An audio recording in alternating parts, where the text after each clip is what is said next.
ukimuuliza kabisa yeye mwenyewe tunaona face to face mara ya kwanza, I don't know hata ninachokisema kama anaweza kuelewa au la, lakini ukikutana chini ukimuuliza hasa yote haya yanaendelea, hivi vitu Mungu alivyokupa kwenye hizi kazi, huu ubunifu, huu ujuzi Mungu alivyokupa, akichunguza ndani kabisa anaweza kukuambia si kwamba mimi ni bora kuliko wote, ila hii ni neema tu Mungu amenipa, kitu ambacho sijajifunza, sijajifunza mahali, ila ni neema. Eti mama, the way you're talking kwenye media, wako watangazaji wengi, lakini what differentiates you? Wewe unasema nina neema yako ya tofauti. Kwa hiyo yote anayetaka kuwa kama wewe asijaribu kudhania kuwa rafiki yako ndio kuwa kama wewe. Unaelewa? Yaani kuwa rafiki wa dhamana kufanya wewe kuwa mtunzi. You will have to respect the grace. Yaani kama macho yako yaende mbali ukiona cha Mungu na uweze kusikia kumwambia hivi, dada Lamani naomba niombe na mimi kama wewe. Sio hata kwa sababu ulikuwa karibu ndio. No, kama ni cha Mungu, it takes the man to release. Na kumbuka habari ya Elisha na Elia. Walikuwepo wana manabii wengine, lakini Elisha ndo aliyekuwa pale kwa sadaka yake ya kujitolea kumbebea mtumishi wa Mungu mizigo. Mwisho wa siku mtumishi wa Mungu anamuuliza, unataka nikupe nini? Mtumishi wa Mungu anamwambia, ninaomba unipe roho yako maradufu, maana nimeona ukifanya mavitu makubwa kwa akili sio ya kawaida, naomba unipe maradufu. Akamwambia, there is a condition, ukiniona nikiwa naondoka utapata. Maana yake nini? Stay there, be loyal, stay with me, be loyal. Vitu vinatokea vitu kwa watu, it takes you to be loyal today. Na moja ya loyalty is to give yourself into the matter and the project of the man. Watu wanaweza kukuita mtumwa kwenye kazi, watu wanakuiza boya, watu wanaweza kutukana, wanatamka maneno yote wanaweza kutamka, but it takes you to serve, to get from the man that you are serving. Ndio maana mnaona kwenye familia watoto wengi wa ndugu tunawapa kazi wanatokea kuwa bora kuliko watoto tuliowazaa. Unajua kwa nini? They are there in the service. Wako pale tuma wanaenda. Ukiambia fanya hivi unafanya. Hamna majibu. Fanya hivi unafanya. Mioyo yao tayari imeshakuwa broken. We are there to serve. We are there to serve. We are there to serve. So watu wa Mungu niwaambie,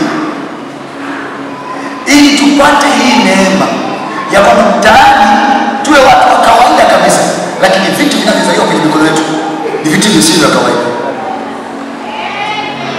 Lazima tukubali kushiriki neema. Paulo akasema hivi, msiipokee neema ya Mungu bure. Ukiona neema mahali, iheshimu. What you respect is what comes to you. What you honor will honor you. Usipokiheshimu hatuwezi kukuheshimisha. Utakachokiheshimu ndio kitakuheshimisha. Utakachokipenda ndicho kitakachokupa upendo. Nasikia tunasema, so pastor anasema hivi, because I honor the grace. Mtu mmoja kwenye Biblia aliambiwa na watu hivi, Yesu alimwambia ndugu, fanya. Alimfuata ndugu akamwambia Yesu, naomba uniponyee mtoto wangu. Mtoto wake anaumwa. Yesu anasema, wewe ni Mfilisti, mpagani, uabudu Mungu mmoja na sisi. Makuhani wakamfuata Yesu, wakamwambia, please mponye mtu huyu mtoto wake, maana mtu huyu ametujengea hekalu. Yule ndugu akupata neema kwa sababu alistahili. Alipata neema kwa sababu aliona project ya Mungu akajenga hekalu. Sasa mtoto wake alipougua, haponi eti kwa sababu anastahili, anaponya kwa sababu kazi zimekumbuka. Kornelio ilikuwaje? Biblia inasema hivi, sadaka zako na maombi yako vimefika mbele za Mungu. Watu wa Mungu, naomba niwaambie, tunaweza tukapeleka watoto wetu shule za gharama, the best school, lakini macho yetu hayako kule. Je, ni watu wangapi ambao watoto wao wameharibika mpaka kwenye ushoga kwa sababu tu ya shule walizopelekwa na mama zao? Mama analipia mamilioni ya fedha na mtoto wake anaibikia huko kwenye vuta bangi na kufanya kazi kwa bidii pekee yake haitoshi. We must have divine protection. Jamani, wanaotuchukia ni wengi ili kuliko wanaotupenda.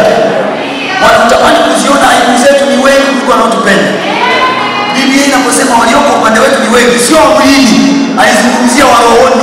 Ndio maana ilibidi Elisha aseme hivi, Mungu mfungue huyu macho ili aone walioko upande wetu, kwa sababu kiukweli kweli walioko kinyume na sisi wa mwilini wasiotupenda ni wengi kinoma.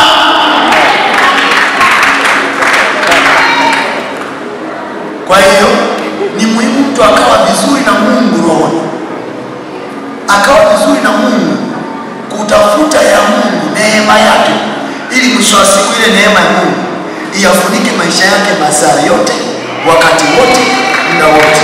Na namna pekee ya kupokea neema ni kujishika palipo na neema. Pastor, mimi naomba, nimeona una kitabu kingi umeandika, na kuomba moja ya kitabu ambacho nilikuwa kuandika, andika maisha ya mtu wa kawaida. Kitabu hicho nakupa title, maisha ya mtu wa kawaida aliyepewa na neema ya Mungu ya kutumikia. Alafu tuelezee maisha yote ya kawaida yote mle ndani, alafu tuhusianishe utumishi wako na maisha yako ya kawaida na Mungu anavyokusaidia katika hayo maisha.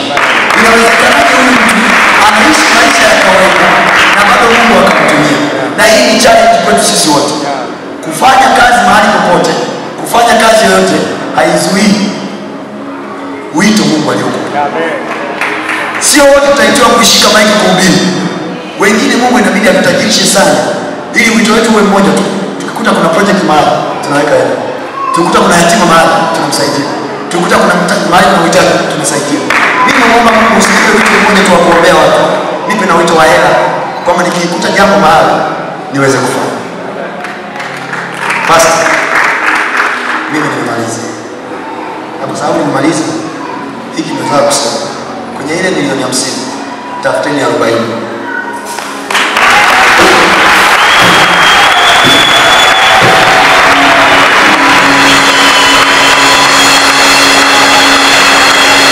Kwa sababu mimi pia ni mshiriki wa ile, yaani sitaki kuwa mhubiri anayeona watu wanafanikiwa alafu yeye afanikiwe. Bwana mchungaji, tafuteni 40, 10 nitatoa mimi. Na hiyo ni sadaka yangu kwenye madhabahu hii, na naomba mniombee. Ndio mshirika wa kwanza kuombewa kwenye madhabahu hii, kwa sababu ya sadaka yangu niliyoitoa. Bwana asifiwe. Kama wako wenzangu watasimama pamoja na mimi kwamba hapo hiyo neema anayoachiwa pasta na mimi niipate, na wewe unaweza kusimama ukasema tafanya hii 50 ili kutamani tuimalize leo. Yaani kama wako watu wachache ambao tunaweza kusema hivi, pasta ametoa 10 na mimi naongeza na 10, watafuta 30. Na mimi pasta sio kama nitaitoa mwezi ujao. Mimi naomba pale nafikiri kwenye gari nayo 5 na baadaye hiyo nitakuletea.